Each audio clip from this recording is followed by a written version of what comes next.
আমি স্টাৰ্ট কৰো। সো এইটো আমি এমাহ মান আগতে অলৰেডি এবাৰ দিছোৱেই, চেম ৱৰ্কশ্বপটো আকৌ কণ্টিনিউ কৰিছো, কাৰণ তাত কেইজন মানে মিছ কৰিছিল।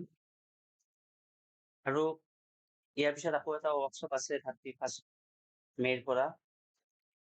যদি আপোনালোকে এডভান্স লেভেলত শিকিব বিচাৰিছে তেতিয়াহ'লে সেইটো জইন কৰিব লাগিব। এইটোত কিন্তু আমি একেবাৰে বিগিনাৰ লেভেলৰ পৰা ষ্টাৰ্ট কৰি এডভান্স লেভেল গৈ নাপাওঁতে আমি এৰি দিম এইটোত এই 5-6 দিনত। কিন্তু তাৰ পিছত আকৌ যদি আপোনালোকে ট্ৰেডিং মানে এফএনও নাইবা ট্ৰেডিঙৰ লগত ৰিলেটেড আন যিবোৰ আছে সেইবোৰ আপোনালোকে 31ৰ পিছতে গম পাব। গতিকে প্ৰথমতে আপোনালোকক যদি ক'বলৈ যাওঁ, as a beginner share market বা ষ্টক মাৰ্কেট কি হয় বুলি যদি সোধে, তেতিয়াহ'লে এটা চিম্পল ভাষাত যদি আমি ক'বলৈ যাওঁ, তেতিয়াহ'লে আমাৰ গুৱাহাটীক যদি উদাহৰণ হিচাপে লওঁ, তেতিয়াহ'লে আমাৰ দুখন ডাঙৰ বজাৰ আছে, এখন পল্টন বজাৰ আৰু এখন ফেঞ্চি বজাৰ, আপোনালোকে জানে। এই দুখন শ্বেয়াৰ মাৰ্কেটৰ লগত যদি আমি কম্পেয়াৰ কৰোঁ, তেতিয়াহ'লে শ্বেয়াৰ মাৰ্কেটত দুটা ৰেগুলেটৰী অৰ্গেনাইজেশ্যন আছে, এটা হ'ল NSE আৰু এটা BSE, বম্বে ষ্টক এক্সচেঞ্জ আৰু নেশ্যনেল ষ্টক এক্সচেঞ্জ। এই দুটা যদি এটা আমি পল্টন বজাৰ ধৰো, আন এটা ফেঞ্চি বজাৰ ধৰিব পাৰিম। আৰু ইয়াৰে ভিতৰত যিবোৰ মাৰ্কেট আছে, যেনেকুৱা পল্টন বজাৰত আছে চাপোজ টি-বাৰী মাৰ্কেট বা আন কিছুমান মাৰ্কেট, ফেঞ্চি বজাৰতো আছে তেনেকুৱা মাৰ্কেট, সেইবোৰক আমি একোটা ষ্টক বুলি ধৰিব পাৰিম। আৰু এই যে দেখিছে এখন দোকানৰ ভিতৰত কাপোৰ আছে বা জোতা আছে বা কিবা আন সামগ্ৰীবোৰ আছে, এইবোৰ একোটা সেই দোকানখনৰ শ্বেয়াৰ। গতিকে সেই শ্বেয়াৰবোৰৰ একোটা ভেলু থাকিব আৰু গোটেই বস্তু আপোনালোকে নিশ্চয় নিকিনে।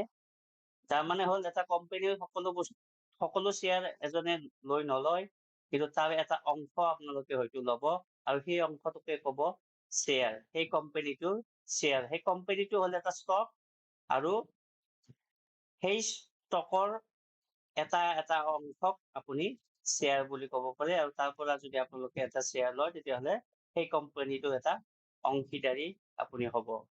গতিকে এইটোৱে চিম্পল ভাষাত ক'বলৈ গ'লে ষ্টক মাৰ্কেট।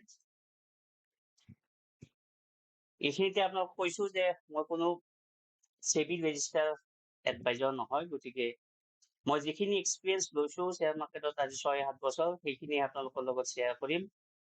শ্বেয়াৰ বাই বা চেল কৰোঁতে আপোনালোকে নিজৰ নিজৰ ফাইনেন্সিয়েল এডভাইজাৰক সুধি ল'ব আৰু নিজেও ষ্টাডি কৰি ল'ব। অলৰেডি ক'লোৱেই যে শ্বেয়াৰ আৰু ষ্টক এই দুটাৰ ডিফাৰেন্স কি যদি আপোনালোকে ভালদৰে বুজি চাবলৈ যায়, তেতিয়াহ'লে শ্বেয়াৰ অলৰেডি কৈছো এটা অংশ এটা কোম্পানীৰ, আৰু এটা কোম্পানীৰ বহুত শ্বেয়াৰ থাকিব পাৰে। আমি ডিটেইলছ পিছত কম আপোনালোকক। আৰু এই শ্বেয়াৰবোৰ আপোনালোকে শ্বেয়াৰ মাৰ্কেট হ'ল শ্বেয়াৰ মাৰ্কেটৰ পৰা আপোনালোকে কিনিব পাৰিব। নিশ্চয় অলৰেডি আপোনালোকে হয়তো ষ্টাৰ্ট কৰিছে আৰু সেইকাৰণে শিকিব আহিছে, বহুতে অলৰেডি কিছু জানে, গতিকে ইয়াত ডিটেইলছ আমি ক'বলৈ নাযাওঁ। যদি মেইন ডিফাৰেন্স বুলি ক'বলৈ যাওঁ, বণ্ড আৰু শ্বেয়াৰৰ, বণ্ড আপোনালোকে শুনিছে, বণ্ড হ'ল এটা ধাৰ আৰু শ্বেয়াৰ ধাৰ নহয়। আপোনালোকে মনত ৰাখিব, শ্বেয়াৰ যদি এটা কোম্পানীৰ বাই কৰে, তেতিয়াহ'লে আপুনি পাৰ্ট অ'নাৰশ্বিপ পাব সেই কোম্পানীটোৰ, মানে কোম্পানীটো যদি প্ৰফিটত আহে আপুনিও প্ৰফিট পাব। কিন্তু যদি আপুনি বণ্ড কিনে, বণ্ড কিনিলে কোম্পানীৰ যদি প্ৰফিট বেছিও হয়, আপোনালোকে কিন্তু বেছি নাপায়। যিখিনি বণ্ড কিনোতে আপোনালোকক দিম বুলি ক'ব সেইখিনিয়ে পাব। কিন্তু শ্বেয়াৰ এটা যদি কিনে আজি 10 টকাত, কোম্পানী যদি প্ৰফিট হয় পিছত, তেতিয়াহ'লে 10 টকাৰ শ্বেয়াৰ গৈ 1000 ৰুপিছো হ'ব পাৰে, আৰু 1000 ৰুপিজ হ'লে আপোনাৰো প্ৰফিট বাঢ়ি যাব। গতিকে বণ্ড আপোনালোকে ধাৰ বুলি ধৰক, আৰু শ্বেয়াৰ হ'ল এটা অ'নাৰশ্বিপ সেই কোম্পানীটো। গতিকে শ্বেয়াৰ কিনিলে আপোনালোকে বেছি লাভ পাব বণ্ড কিনাতকৈ, কাৰণ বণ্ডত কোম্পানীৰ লছ হ'লেও আপুনি একো নাপায় আৰু লাভ হ'লেও একো নাপায়। কিন্তু শ্বেয়াৰত যদি লাভ হয় আপোনালোকে বেছি পাব, কিন্তু ৰিস্কো ইয়াতে আছে, কাৰণ যদি কোম্পানীৰ লছ হয় 10 টকাটো গৈ 1 টকাও হ'ব পাৰে। গতিকে সেইটো আপোনালোকে চাব লাগিব। যদি শ্বেয়াৰৰ ভেলু কমি যায় তেতিয়াহ'লে আপোনাৰ ভেলু কমি যাব, আপোনাৰ পইচাৰ ভেলু কমিব। গতিকে এটা বিজনেছত আপুনি এটা অংশ লৈছে আৰু সেই বিজনেছটো যদি গ্ৰ' কৰে আপোনাৰো গ্ৰ' হ'ব, আৰু সেই কোম্পানীটোৰ গ্ৰ' যিমান ভাল হ'ব আপোনাৰ সিমান প্ৰফিট হ'ব। গতিকে এইটোৱে শ্বেয়াৰ আৰু বণ্ডৰ ডিফাৰেঞ্চ। গতিকে এজ এ ইনভেষ্টৰ আপুনি এটা কোম্পানীৰ পৰা শ্বেয়াৰ কিনিব পাৰে আৰু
পোনপ্ৰথমবাৰৰ বাবে তেখেতসকলে শ্বেয়াৰ মাৰ্কেট বা ষ্টক মাৰ্কেটত সোমাব। যদি ষ্টেপ কেইটা আপোনালোকে সোধে তেতিয়াহ'লে প্ৰথমতে কোম্পানীয়ে পইচা ৰেইজ কৰিব বিচাৰিব। ৰেইজ কৰিব কিহেৰে? IPO থ্ৰুৰে।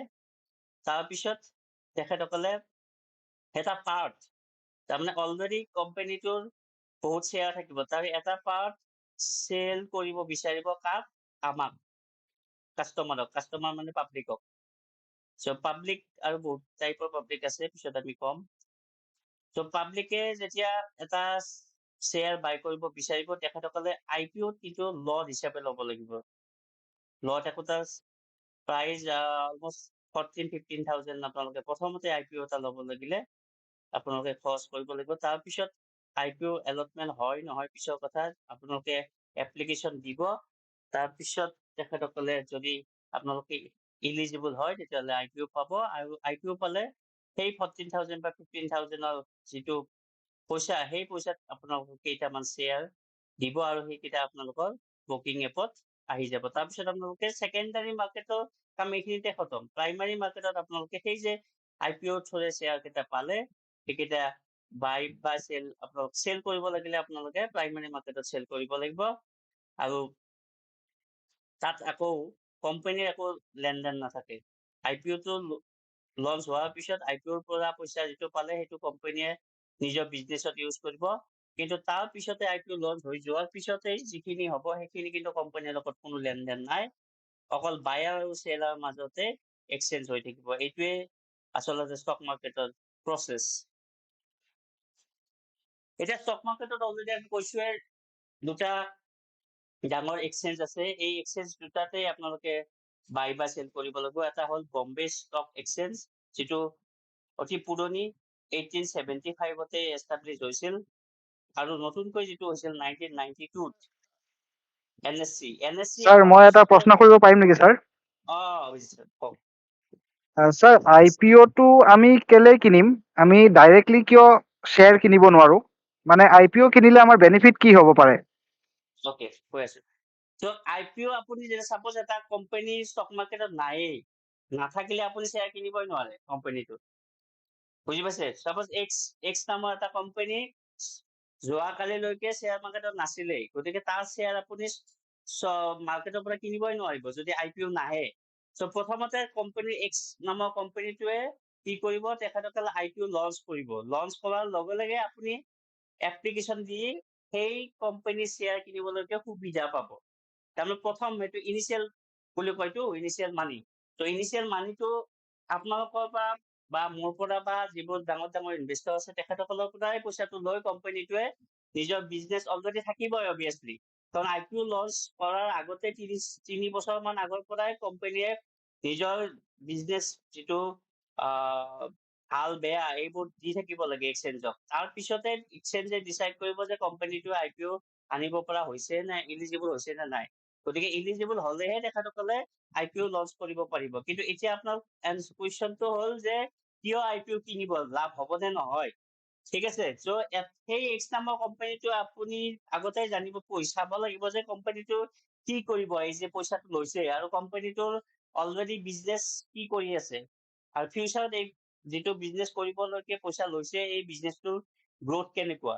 যদি গ্ৰোথ ভাল হয় তেতিয়াহ'লে আপুনি IPO-টো এপ্লাই কৰিব। এপ্লাই কৰোঁতে আপোনাক একচুৱেলি প্ৰথমতে শ্বেয়াৰৰ ভেলুটো কমি থাকিব।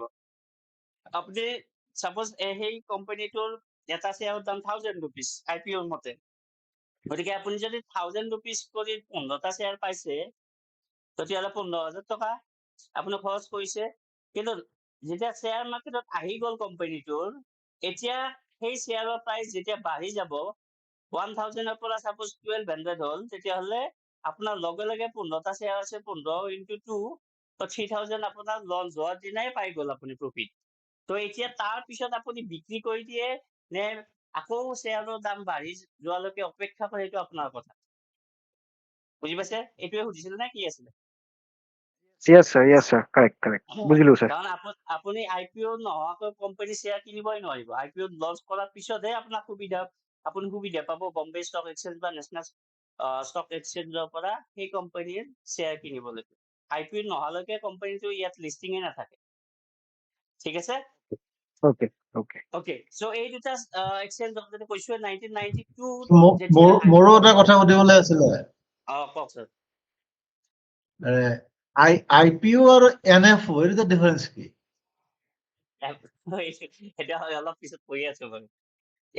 NFO নহয়, আপোনাৰ অকণমান পথ বুলাইছে নেকি?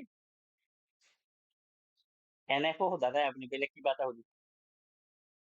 NFO বুলি নাই। কি বুলি কয় এইটো? মানে এই খুব মেছেজ আহি থাকে আজিকালি যে এই SBI কিবা, হা? কি কৈছে? মই কৈ আছো, টাৰ্মটো কৈ আছো বাৰু। আছে দিয়ক, এটা আছে, মই কৈ আছো অকণমান পিছত। আগতে কৈছিলো, এইবাৰ কৈ দিম বাৰু। এতিয়া কৈ আছো এক্সচেঞ্জ দুটাৰ কথা। চ' 1992 যেতিয়া NSE আহিলে, তেতিয়াহে আমি মেক্সিমাম মানুহে ষ্টক মাৰ্কেটত ইনভেষ্ট কৰিবলৈকে সুবিধা পাইছো। কাৰণ 1992 ডিজিটেল হৈ গ'ল। আগতে আপোনালোকে ষ্টক কিনিব লাগিলে অফিচত যাব লাগিব, ব্ৰকাৰক ধৰিব লাগিব, ফৰ্ম ফিল আপ কৰিব লাগিব, মানে ডিজিটেল নাছিলে বম্বে ষ্টক এক্সচেঞ্জত 1992 আগত। যেতিয়া 1992 NSE আহিলে তেতিয়া আপোনালোকে এই ডিজিটেল ফৰ্মত যিবোৰ এপ আছে বা কিবা আছে এইবোৰ লিষ্টেড হোৱা আৰম্ভ হ'ল। তাৰপিছতে মানুহৰ আচলতে ক্ৰেজিনেছ বাঢ়িল ষ্টক মাৰ্কেটৰ প্ৰতি। তাৰ আগতে কিন্তু ইমান নাছিল। সেইকাৰণে আপোনালোকৰ হয়তো দেউতা বা আজু ককাহঁতে ইমানো বেছি ষ্টক মাৰ্কেটত ইনভেষ্ট কৰা নাছিল, যদিও দুই এটা স্মাৰ্ট আছিলে তেখেতসকলে কৰিছিল। গতিকে বম্বে ষ্টক এক্সচেঞ্জত এইটো অকণমান আগৰ ডাটা, অলমষ্ট 5,000 কোম্পানী আছে, এতিয়া বেছি হৈছে। আৰু NSE টো আজিকালি 2200 মান হৈছে অলৰেডি। আৰু ইয়াৰে নিফটি 50 আৰু চেনচেক্স এই দুটা ইম্পৰ্টেণ্ট প্ৰশ্ন আপোনালোকে যিসকলে বিগিনাৰ তেখেতসকলক কৈ দিছো। চেনচেক্স হ'ল এটা বেঞ্চমাৰ্ক, তাৰমানে average value of 30 company.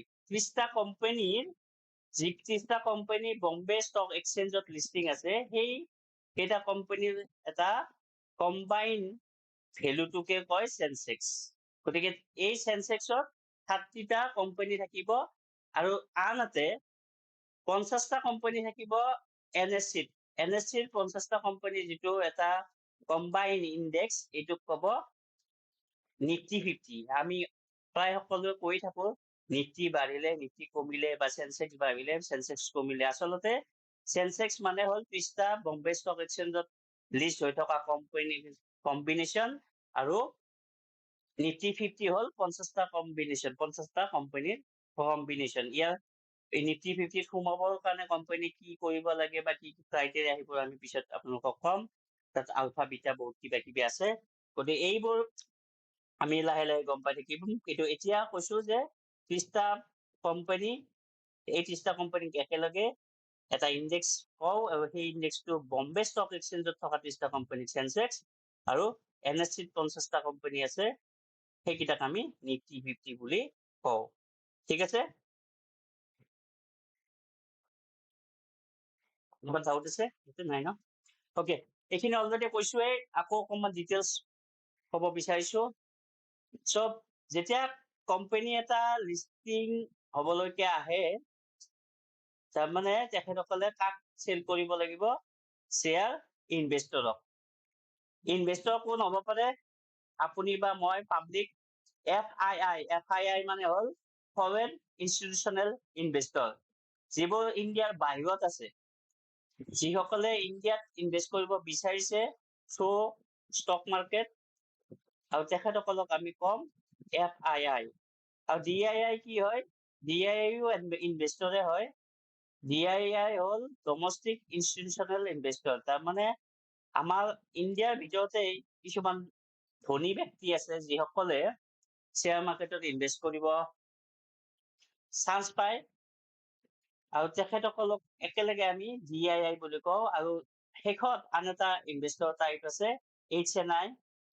HNI মানে হাই নেটৱৰ্ক ইণ্ডিভিজুৱেল। ইহঁতৰ পইচা আৰু বেছি আছে, ইহঁতে সকলো কোম্পানীতে ডাইৰেক্ট ইনভেষ্ট কৰিবলৈ চান্স নাপায়, আৰু কিছুমান ক্ৰাইটেৰিয়া তেখেতসকলক ফিল আপ কৰিবলগীয়া হয়। আৰু এইবোৰ ইনভেষ্টৰৰ তাতে কি কৰিব? কোম্পানীয়ে শ্বেয়াৰ চেল কৰিব আহিব থ্ৰু IPO। যেতিয়া কোম্পানী এটাই শ্বেয়াৰ চেল কৰিব আহিব, তেখেতসকলে কাল তাত যাব, তেখেতসকলে ব্ৰকাৰৰ তাত যাব। আৰু ব্ৰকাৰৰ কোন হয়? ব্ৰকাৰ হ'ল আমাৰ অলৰেডি আপোনালোকে জানে এঞ্জেল ওৱান, জিৰোদা, গ্ৰ, আপষ্টক, এইবোৰ যিবোৰ আছে, এইবোৰ একোটা ব্ৰকাৰ। ঠিক আছে, আপুনি ডাইৰেক্টলি এটা কোম্পানী শ্বেয়াৰ কিনিব নোৱাৰে। আপুনি এটা শ্বেয়াৰ কিনিবলৈকে ক'ত যাব লাগিব? ইনভেষ্টৰ হিচাপে আপুনি ব্ৰকাৰৰ থ্ৰুৰে ষ্টক কিনিব লাগিব, আপুনি ব্ৰকাৰৰ তাত যাব লাগিব। তাৰমানে আপুনি এটা এতিয়া এপ হৈ গ'ল, কাৰণ এইবোৰ আপোনালোকৰ মোবাইলে আছে। এঞ্জেল ওৱানে হওক, জিৰোদাই হওক, গ্ৰ'য়ে হওক, আপষ্টকে হওক, ইয়াতে আপুনি এটা ব্ৰকিং বা ডিমেট একাউণ্ট খুলিব লাগিব। আৰু এই ব্ৰকিং এপৰ থ্ৰুৰে আপুনি ক'ত কিনিব? ক'ত যাব? আপুনি NSE বা BSE-ত যাব, আৰু NSE আৰু BSE-ত বিভিন্ন ধৰণৰ কোম্পানীবোৰ লিষ্টিং আছে, অলৰেডি কৈছোৱে। NSE BSE-ত যাবৰ কাৰণে কোম্পানীবোৰে কি কৰিব লাগিব? IPO লঞ্চ কৰিব লাগিব, আৰু IPO লঞ্চ কৰাৰ পিছতে এইবোৰ কোম্পানী NSE আৰু BSE-ত লিষ্টিং হৈ থাকিব।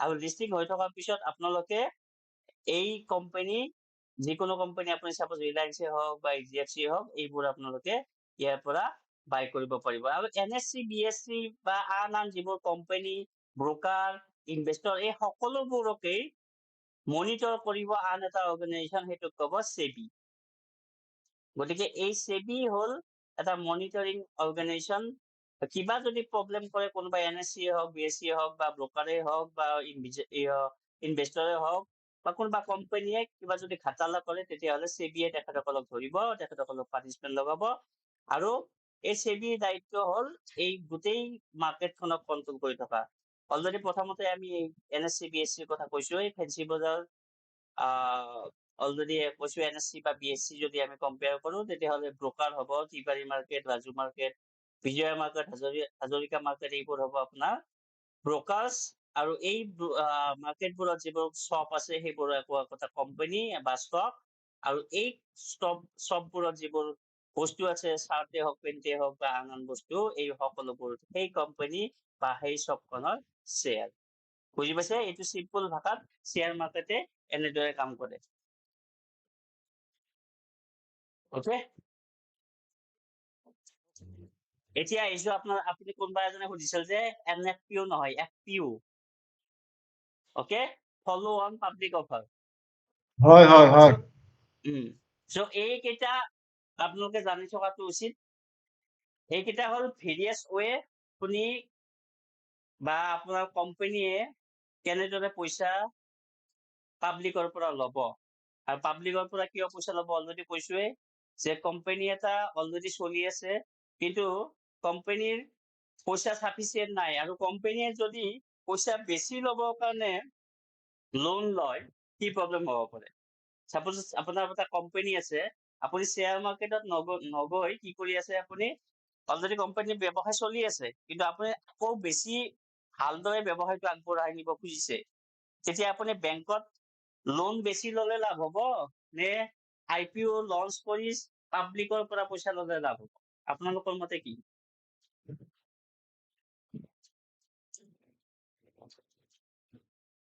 পাব্লিকৰ পৰা বোলে লাভ হ'ব বেংকত ইন্টাৰেষ্ট দিব লাগিব ওকে গুড সো কোম্পানী এটাই বেংকৰ পৰা যদি পইচা লয় তেখেতসকলে ইণ্টাৰেষ্ট দি থাকিব লাগিব বিজনেছ ভালে হকেই বা নহকেই কিন্তু পাব্লিকৰ পৰা ললে মানে শ্বেয়াৰ মাৰ্কেটৰ পৰা যদি পাব্লিকৰ পৰা পইচা লয় তেতিয়াহ'লে কেনেদৰে ল'ব প্ৰথমতে কৈছোৱে প্ৰাইমাৰী মাৰ্কেট ছেকেণ্ডাৰী মাৰ্কেটৰ কথা অলপ আগতে কৈছো প্ৰথমতে কোম্পানী এটাই পাব্লিকৰ পৰা পইচা ল'বৰ কাৰণে ছেকেণ্ডাৰী মাৰ্কেটত এপ্লাই কৰিব লাগিব আইপিও লঞ্চ কৰিব লাগিব গতিকে আইপিও লঞ্চ কৰাৰ লগে লগে তেখেতসকলে আমাৰ পৰা পাব্লিকৰ পৰা পাব্লিক অলৰেডি কৈছোৱে যিকোনো হেৰি হ'ব পাৰে ইনভেষ্টৰৰ পৰা পইচা পাব আৰু সেই পইচাৰ সুদ দিব নালাগে ঠিক আছে কেনেদৰে পইচা ল'ব তেখেতসকলে এটা অংশ আমাক বিক্ৰী কৰিব তাৰমানে আমাক শ্বেয়াৰ বিক্ৰী কৰিব কোম্পানী এটা সাপোজ এক্স কোম্পানীৰ 100 শ্বেয়াৰ আছে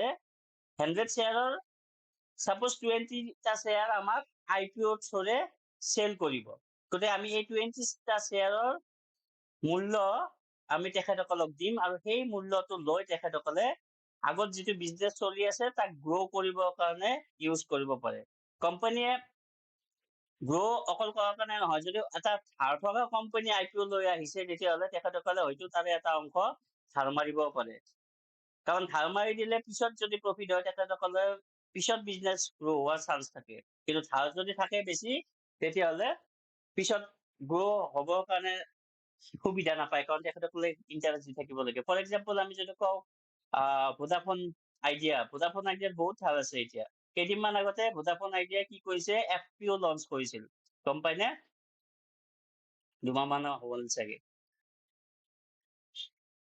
এফপিঅ কি হয় ভোডাফোনৰ এইটো গম পোৱা নাই বাৰু কেইদিনমান আগত 2 মাহ মান আগতে সেই 2 মাহ হোৱাই নাছিল 2 মাহ আগত চবটো যোৱাৰ পিছতে কৈছিলে ঠিক আছে তো আইপিঅ অলৰেডি আপোনালোকে গম পালে আইপিঅ হ'ল প্ৰথমবাৰৰ বাবে কোম্পানীটো যেতিয়া আহিব তেখেতসকলে আইপিঅ লঞ্চ কৰিব আৰু আইপিঅৰ পৰা তেখেতসকলে পইচা লৈ বিজনেছ কৰিব বা বিজনেছটো গ্ৰ' কৰাব এতিয়া নেক্সট ডাইৰেক্টলি আমি তললৈকে আহিছো এফপিঅ এই কোম্পানীটো অলৰেডি শ্বেয়াৰ মাৰ্কেটত লিষ্টিং থকাৰ পিছতহে FPO তেখেতসকলে লঞ্চ কৰিব পাৰে। ডাইৰেক্টলি কোম্পানী এটাই শ্বেয়াৰ মাৰ্কেটত নথকাকৈ বা IPO লঞ্চ নকৰাকৈ FPO ল'ব নোৱাৰে। FPO একেই, FPO দ্বাৰাও তেখেতসকলে পইচাই ল'ব।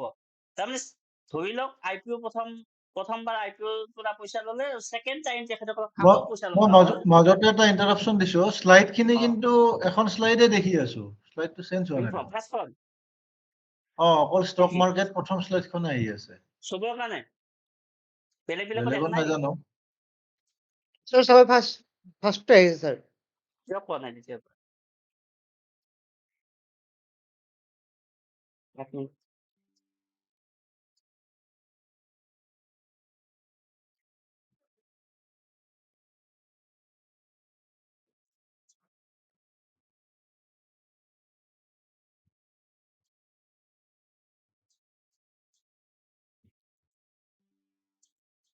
এতিয়া এতিয়া আহি আছে স্যাৰ। এতিয়া আহিছে। ওকে, খবৰ কি আছে? Okay. So follow on public offer FPO. FPO launch কৰিবৰ কাৰণে কোম্পানীটো অলৰেডি শ্বেয়াৰ মাৰ্কেটত লিষ্টিং থাকিব লাগিব। লিষ্টিং নথকাকৈ FPO লঞ্চ কৰি পইচা ল'ব নোৱাৰে। কিন্তু IPO যেতিয়া লঞ্চ কৰিব কোম্পানীটো, তেতিয়ালৈকে শ্বেয়াৰ মাৰ্কেটত লিষ্টিং নাথাকে। তেখেতসকলে শ্বেয়াৰ মাৰ্কেটৰ পাৰ্ট নহয়। কিন্তু IPO অহাৰ পিছত তেখেতসকলে আকৌ যদি পইচা ল'ব বিচাৰে, তেতিয়াহ'লে এই যে বাকী তিনিটা right issue, qualified institutional placement, তাক কয় QIP, আৰু শেষৰটো হ'ল FPO। এই তিনি প্ৰকাৰে কোম্পানী এটাই বিজনেছ বঢ়াবৰ কাৰণে পইচা গোটাব পাৰে। FPO লঞ্চ হোৱাৰ পিছতো তেখেতসকলক যদি আকৌ পইচা লাগে। বুজি পাইছে ডিফাৰেঞ্চ?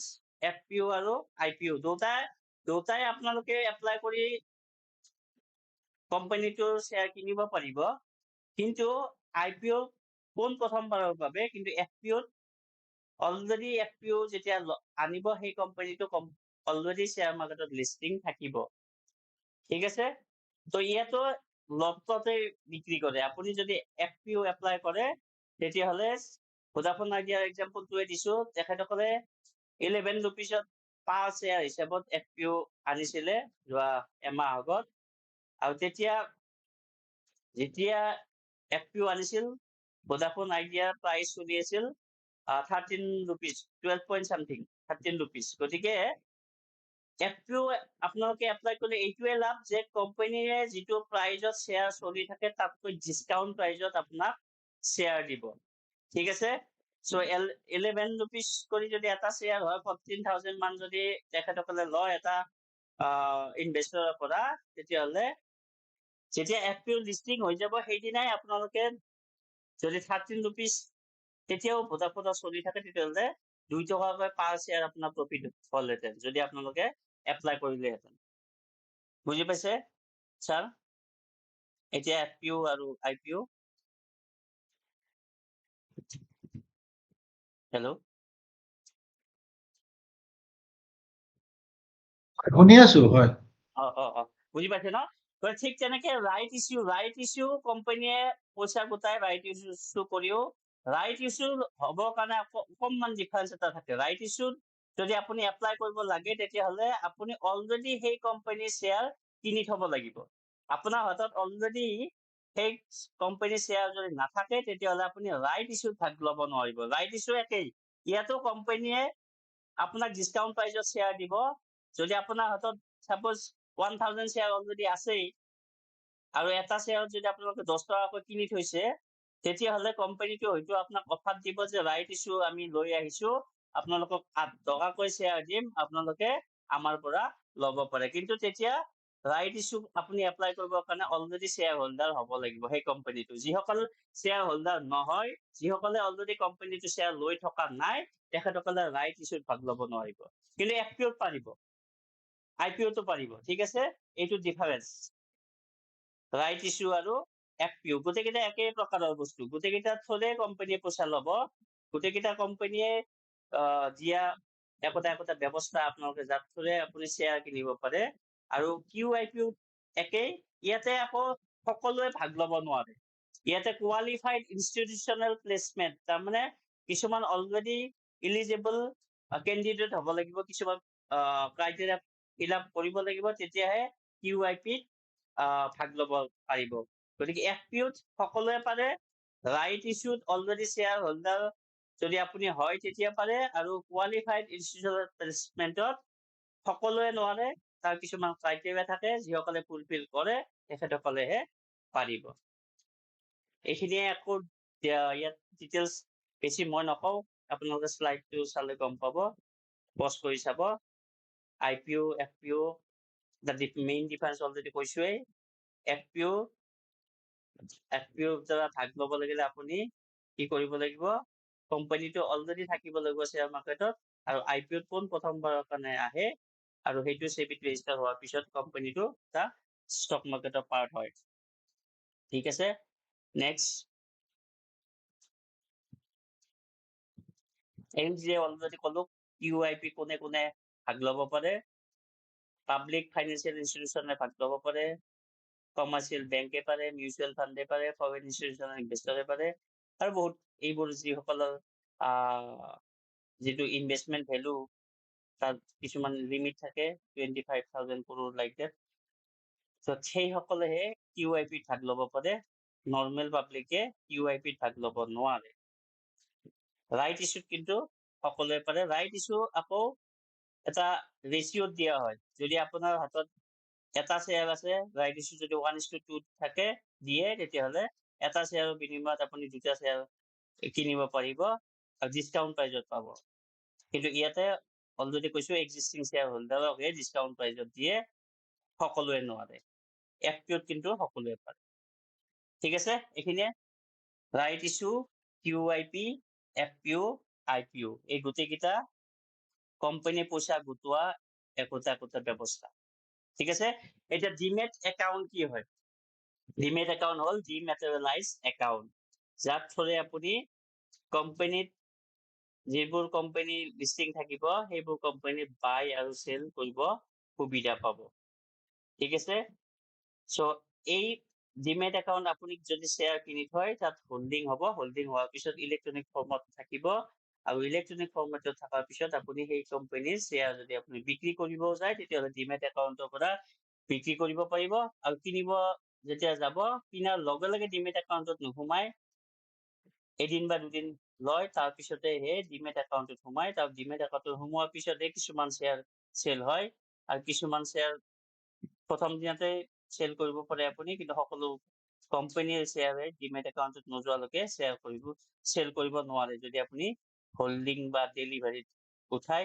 কিন্তু ইণ্টাৰডে বা FNO কথাটো বেলেগ আমি পিছত কম আপোনালোকক তাত কিন্তু ডিমেট একাউণ্ট সোমাব নালাগে জাষ্ট ট্ৰেডিং একাউণ্টত থাকিলে হ'ল ঠিক আছে সো ডিমেট একাউণ্ট অলমষ্ট আই থিংক সকলোৰে হৈ গৈছে এতিয়া কাৰণ বহুতে অলৰেডি আগৰ বছৰটো জইন কৰিছিল যিসকলে এঞ্জেল ওৱান একাউণ্ট খোলা নহয় তেখেতসকলে আমাৰ লিংকৰ পৰা খুলিব পাৰিব ফ্ৰী হয় এইটো দুই এটাত কিন্তু পইচা লয় যেনেকৈ আপোনালোকে জিঅ'দাত যদি একাউণ্ট খুলিব যায় তেতিয়া পইচা ল'ব কিন্তু এঞ্জেল ওৱান বা গ্ৰ' এইবোৰ ফ্ৰী হয় আপোনালোকে ইয়াত ডিমেট একাউণ্ট খুলিব পাৰে ডিমেট একাউণ্ট খুলিবৰ কাৰণে এঞ্জেল ওৱানত প্ৰথমতে ৱেবছাইট বা যিটো এপ সেইটো ইনষ্টল কৰি ল'ব তাৰপিছত অপেন ডিমেট একাউণ্ট ক্লিক কৰি এখন ফৰ্ম আহিব য'ত পাৰ্চনেল ডিটেইলছ দিব আৰু তাৰপিছত আপোনাৰ মোবাইলত আৰু ইমেইল আইডিত এটা OTP যাব আৰু OTP যোৱাৰ পিছতেই আপোনালোকৰ পেন কাৰ্ড বা বেংক ডিটেইলছ দিব তাৰপিছত KYC ৰ কাৰণে আপুনি আধাৰ নাম্বাৰ দিব লাগিব আৰু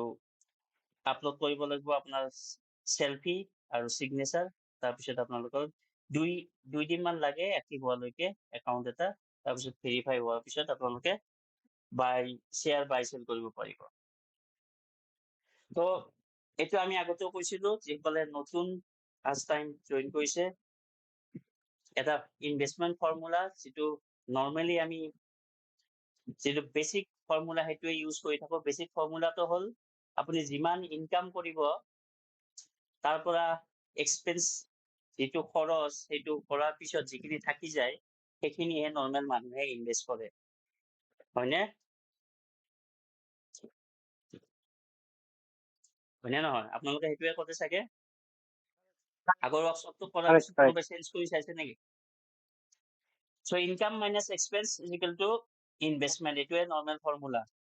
কিন্তু মই শ্বৰ্ট টাৰ্মৰ কাৰণে যদি মোৰ শ্বৰ্ট টাৰ্মত কোনো গ'ল নাথাকে, মোৰ খৰচ নাথাকে, ডাঙৰ খৰচ, তেতিয়াহ'লে মই এই ফৰ্মুলাটো অকণমান চেঞ্জ কৰি মাজে মাজে নতুন ফৰ্মুলাটো ইউজ কৰোঁ। সেই ফৰ্মুলাটোৱে হ'ল ইনকাম, আপুনি যিমান আনিব পইচা তাৰ পৰা ডাইৰেক্ট ইনভেষ্টমেণ্ট কৰাটো প্ৰথমতে ডিচিশ্যন ল'ব লাগিব, কিমান ইনভেষ্ট কৰিব। আপোনাৰ ছাপ'জ 50,000 ইনকাম হয় পাৰ মান্থ, আপুনি প্ৰথম দিনাই ডিচাইড কৰিব যে মই 50,000-ৰ 10,000 ইনভেষ্টমেণ্ট কৰিম। ইনভেষ্টমেণ্ট আপুনি ষ্টক মাৰ্কেটতে কৰে, মিউচুৱেল ফাণ্ডতে কৰে বা য'তেই নকৰক, PPF বা যিবোৰ RD যি আছে য'তেই নকৰে, কিন্তু আপুনি প্ৰথমতে ডিচাইড কৰিব লাগিব ইনকাম মাইনাছ ইনভেষ্টমেণ্ট। আৰু যিখিনি থাকি যাব সেইখিনিহে আপুনি এক্সপেন্স খৰচ কৰিব লাগিব। আৰু যদি এইটো কৰিব পাৰে তেতিয়াহ'লে আপুনি কিছু পৰিমাণে পইচা গোটাব পাৰিব।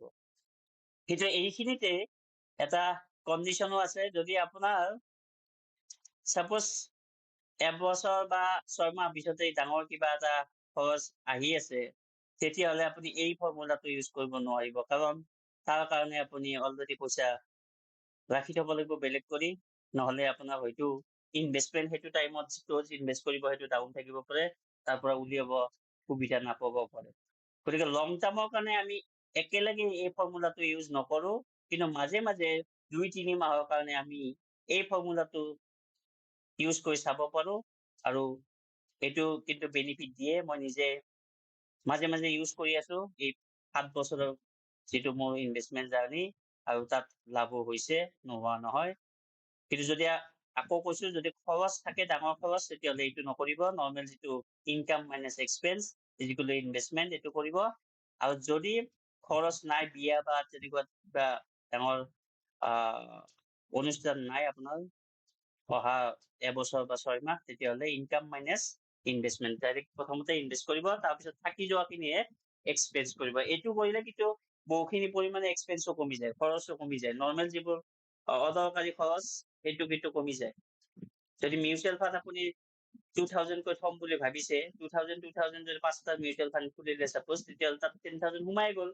সোমাই যোৱাৰ পিছত আপুনি যদি খৰচো কৰিব বুলি ভাবে, তেতিয়াহ'লে খৰচ কৰিবলৈকে সুবিধা নাপায়, কাৰণ অলৰেডি মিউচুৱেল ফাণ্ডত সোমোৱাৰ পিছত আপুনি পইচা উলিয়াব নোৱাৰিব, কাৰণ উলিয়ালে আপোনাৰ হয়তো সেইটো টাইমত মিউচুৱেল ফাণ্ডত প্ৰফিট নাথাকিব পাৰে। গতিকে এই হিচাপে আপোনালোকে এক্সপেন্স কিছু পৰিমাণে বচাব পাৰে। ঠিক আছে, চাব ইউজ কৰি, আৰু যদি লাভান্বিত হয় আমাক জনাব পিছত। অ'কে, এতিয়া ক'ত ক'ত আপোনালোকে ইনভেষ্ট কৰিব পাৰে ইনভেষ্টমেণ্ট অপশ্যন। এটাটো হ'ল ষ্টক মাৰ্কেট, ডাইৰেক্ট ইকুইটি। মই ইকুইটিৰ কথাই প্ৰথমতে ক'ম, কাৰণ যিহেতু মই এতিয়া প্ৰায় সকলোবোৰ ইনভেষ্টমেণ্ট বাদ দি ইকুইটিতে ইনভেষ্ট কৰি আছো। চ' ষ্টক মাৰ্কেটত যদি আপোনালোকে ইনভেষ্ট কৰে, আপোনালোকৰ মতে কিমান % আপোনালোকে CAGR হিচাপত, মানে কম্পাউণ্ড গ্ৰোথ হিচাপত এক্সপেক্ট কৰে? কোনোবা ক'বনে? পাৰ মান্থত কিমান % পালে আপুনি ভাবিব যে ঠিকে আছে, মোৰ হৈ যাব, ইমান পালে মোৰ প্ৰব্লেম নাই, বেলেগত আৰু মই ইনভেষ্ট কৰিবৰ কথা নাভাবো। তাৰ কিমান এক্সপেক্টেশ্যন কোনোবা ক'ব?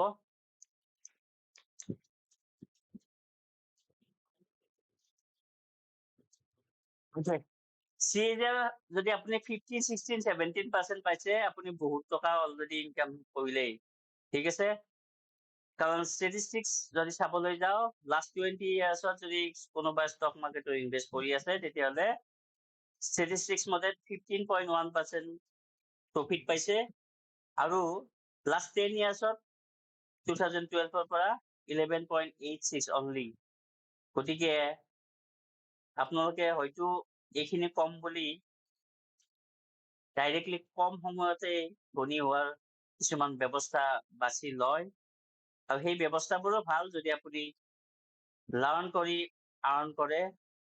প্ৰথমতে যদি শিকে ভালদৰে, তাৰপিছত সেইবোৰ ইনষ্ট্ৰুমেণ্টটো ভাল, যেনেকৈ FNOয়ে হওক, ইণ্টাৰডে হওক, এইবোৰত কম সময়তে বহুত পইচা আহে, কিন্তু কম সময়তে আপুনি হিৰোৰ পৰা জিৰো হ'ব পাৰে। গতিকে সেইখিনিও আপোনালোকে চোৱাটো দৰকাৰ। যদি ৰিস্ক নোলোৱাকৈ আপোনালোকে ভাল কোম্পানীৰ ইনভেষ্টমেণ্ট কৰে ইকুইটিৰ থ্ৰু, তেতিয়াহ'লে আপুনি 15% পালেও বহুখিনি পইচা আপুনি পাব। ষ্টক মাৰ্কেটত ডাইৰেক্ট ইকুইটিত যাব পাৰে, নাইবা ETF। ETF কি হয় আকৌ? ETF হ'ল অলৰেডি আমি যে কৈছিলো নিফটি 50, নিফটি 50ৰ দৰে এটা ডাইৰেক্ট ইণ্ডেক্সত আপুনি যদি ইনভেষ্টমেণ্ট কৰিব বিচাৰে, তেতিয়াহ'লে থ্ৰু ETF-এৰেহে আপুনি ইনভেষ্টমেণ্ট কৰিব পাৰে। ETF আমি পিছত ডিটেইলছ আপোনালোকক ক'ম। আনহাতে মিউচুৱেল ফাণ্ডটো কি হয় যদি আপোনালোকে জানিব বিচাৰিছে, এইটো আল্টিমেটলি মিউচুৱেল ফাণ্ডত আপুনি পইচা থৈছে মানে ষ্টক মাৰ্কেটতে পইচা থৈছে। কাৰণ মিউচুৱেল ফাণ্ড হ'ল এনেকুৱা এটা ফাণ্ড, যিটো ফাণ্ড এজন মেনেজাৰে মেনেজ কৰে, আৰু সেই মেনেজাৰজনক আপুনি বা মই পাৰ মান্থ বা একেলগে লামচামত পইচা দিওঁ, আৰু তেখেতসকলে সেই পইচাটো মেনেজ ভালদৰে কৰে কাৰণে আপোনালোকে এটা প্ৰফিট ডে ৱাইজ পায়, আৰু সেইটো আপোনালোকে এপত দেখা পাব। আজি যিটো বিজনেছ ষ্টক মাৰ্কেটৰ, সেইটো নেক্সট ডে দেখা পাব। আপুনি যদি আজি ষ্টক মাৰ্কেট ওপৰত গৈছে, মিউচুৱেল ফাণ্ডৰ একাউণ্ট যদি চাই, আজি আপুনি তাত ৰিফ্লেকশ্যন দেখা নাপায়, কাৰণ তেখেতসকলে এইবোৰ মেনেজ কৰি কিমান প্ৰফিট আপোনাক দিব, এইটো নেক্সট ডে লৈকে আপোনাক দেখায়। গতিকে এই যে প্ৰফিট, এই প্ৰফিটটো তেখেতসকলেও এটা প্ৰফিট লয়।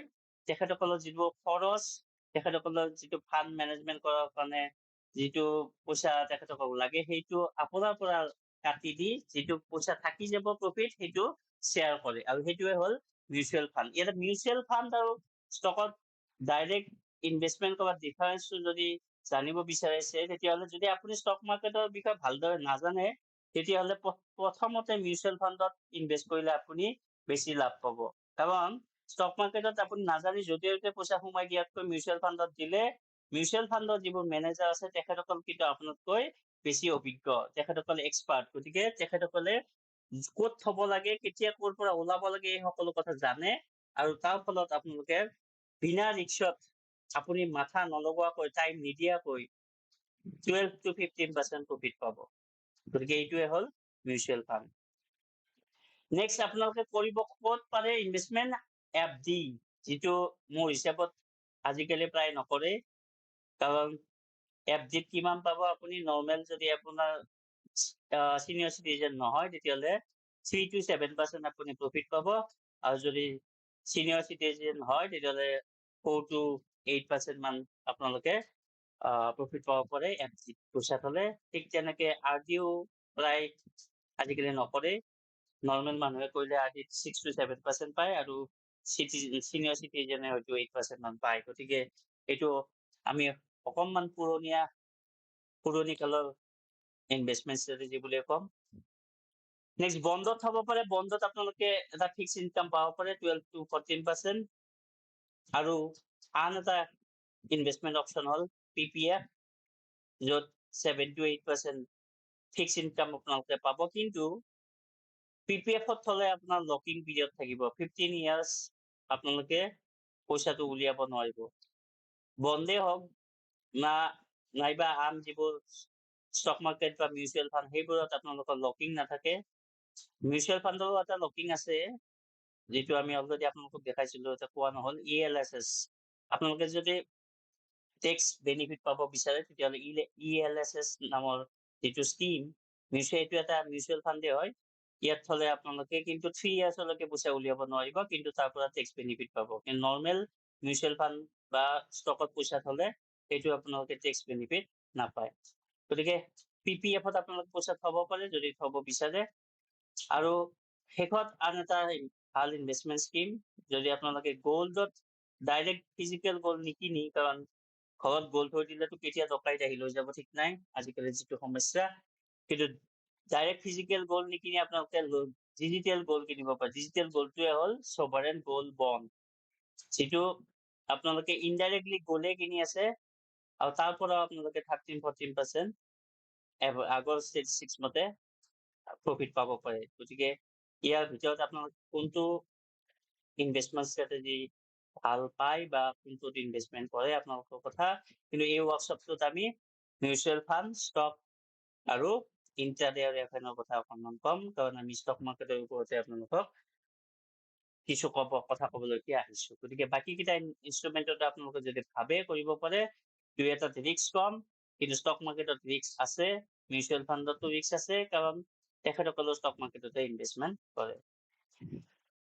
এতিয়া শেষত যদি আপুনি যদি সোধে যে ষ্টক মাৰ্কেটত ইনভেষ্টমেণ্ট কৰিম নে নিজৰ বিজনেছ এটা ছেটআপ কৰিম, বিজনেছ কৰিম, দুটাতে প্লাছ মাইনাছ আছে।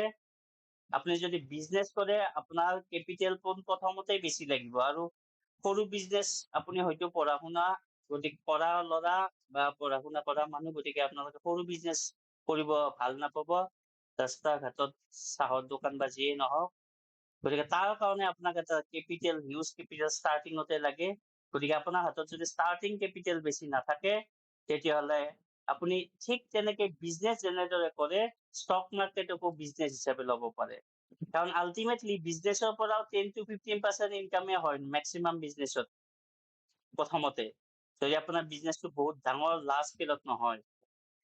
আৰু সেই একে কেপিটেল যদি আপোনালোকে ইনভেষ্টমেণ্ট কৰিবলৈকে ষ্টক মাৰ্কেটত আনে, তেতিয়াহ'লে তাৰ পৰাও 15 to 18% ইনকাম আপোনালোকে সহজতে জেনেৰেট কৰিব পাৰে। গতিকে বিজনেছ আৰু ষ্টক মাৰ্কেট ইনভেষ্টমেণ্ট দুটা অলমষ্ট আমি এই ক্ষেত্ৰত একে বুলি ক'ব, কাৰণ ষ্টকত পইচা থলেও প্ৰফিট পাব, বিজনেছ কৰিলেও পাব। কিন্তু বিজনেছ কৰিবৰ কাৰণে আপোনালোকে দিনে ৰাতি কাম কৰিব লাগিব, ৰাতিও আপোনালোকে বিজনেছটো ভাল কৰাৰ কাৰণে মাথা মাৰিব লাগিব।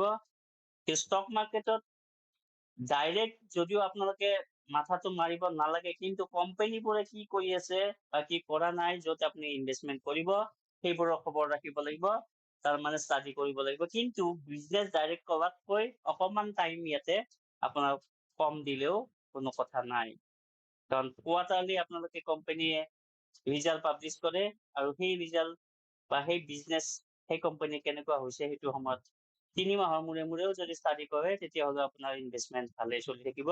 কিন্তু বিজনেছ এটা ষ্টাৰ্ট কৰি আপুনি 3 মাহ যদি বিজনেছটোত নাযায়, তেতিয়াহ'লে আপোনাৰ বন্ধ হৈ যাব পাৰে, কৰ্মচাৰীয়ে গোটেই পইচা লৈ পলাবও পাৰে। গতিকে এইটো এটা সেই ক্ষেত্ৰত বিজনেছত ডিছএডভান্টেজ আৰু ইনভেষ্টমেণ্টত এডভান্টেজ। কিন্তু আপোনাৰ হাতত যদি অলৰেডি বহুত কেপিটেল ষ্টাৰ্টিঙৰ পৰা আছে, তেতিয়াহ'লে বিজনেছ কৰিব পাৰে, সেইটো এটা ভাল অপশ্যন। আৰু যদি পইচা কম আছে, তেতিয়াহ'লে আপোনালোকে ষ্টক মাৰ্কেটত লাহে লাহে নিজৰ কেপিটেল বঢ়াবৰ কাৰণে ষ্টক মাৰ্কেটত ইনভেষ্টমেণ্ট কৰিব পাৰে।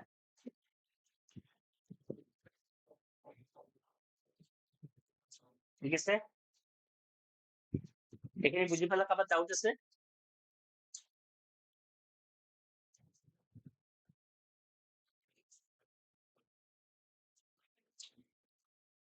Okay. So সামারি হিসাবত যদি আমি এই যিখিনি কথা ক'বলৈকে যাওঁ, তেতিয়াহ'লে ষ্টক মাৰ্কেট দুটা টাইপ, এটা প্ৰাইমাৰী, এটা ছেকেণ্ডাৰী মাৰ্কেট।